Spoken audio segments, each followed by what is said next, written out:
You may not be able to tell by looking at me, but I grew up in a very disciplined household, and especially with food. And there were a lot of rules in general, but with food, I'm telling you, there were no Fruit Loops in my household, people. Okay. Count Chocula and Captain Crunch were also not welcome. My mother did not care what their title was. If they were sugary, they were not in the house. And really, it didn't stop there. There was no soda pop. It was just water or milk, and not whole milk, not even 2% or 1%, no, skim milk. And, of course, there was no Wonder Bread.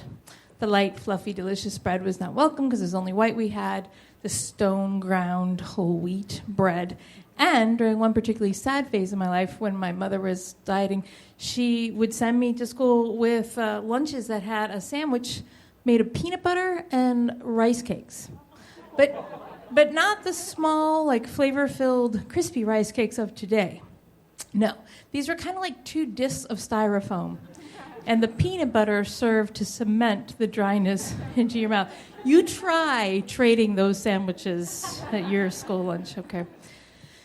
And, of course, the worst of all was there was no candy at all, except for on Halloween. Yeah. And on Halloween, my mother would go a little crazy, and she would get all the good stuff, okay? I'm talking about the stuff where it wasn't just one person's great idea. It was clearly like a team of people who sat around and said things like, chocolate and caramel is good, and I like the addition of nougat, but what else are we missing? They came up with peanuts, and Snickers were born. I'm talking about great candy bars, not just Snickers, but Kit Kats and Baby Ruth, and the big kind, none of this ridiculous party size or snack size. They were the real deal. But here's the thing. I quickly learned that candy was not for me and my brother. That was for the trick-or-treaters that came to our house. We were stuck with what my neighbors came up with, and they were not nearly as generous as my own mother. Okay, first of all, Dum Dum lollipops. Who eats those? And candy corn. This one lady would just give you this whole handful of candy corn. But we weren't even allowed to eat loose candy that was in our bag, and who would want to anyway? And then the topper, this one guy gave out these little plastic bags of sunflower seeds. What am I, in a third world country? So then came the glorious year when I turned 8, and my mother decided that I was old enough to help out at the door after we went trick-or-treating. We had made our rounds, such as they were, and we came back.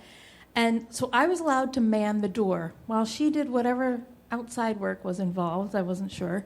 So there I was. I had the big bowl, and I'm standing there, watching through the glass screen door, waiting as people would come up. And I'd see, this is what it would look like. These were the older trick-or-treaters now. And I'd see them come up our walkway, come up to the porch. And just before I could actually open the door, I'd hear them scream and run. I didn't know what was going on, so then after a few of these, I decided to crack the door open and stick my head out and watch some of what was going on. My mother, bless her, was hiding behind the bush on the side of the porch. And she would wear, scarier than any mask ever invented, pantyhose over her head.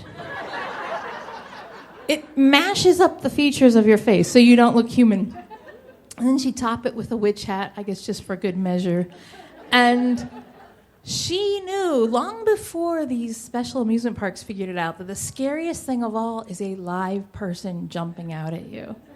Scary sound, all that, nothing compared to... She'd wait until they were on the porch, good on the porch, before she'd jump out of the porch and yell something at them, boo, or look out, or whatever, arg. And the kids, even high schoolers, would go running.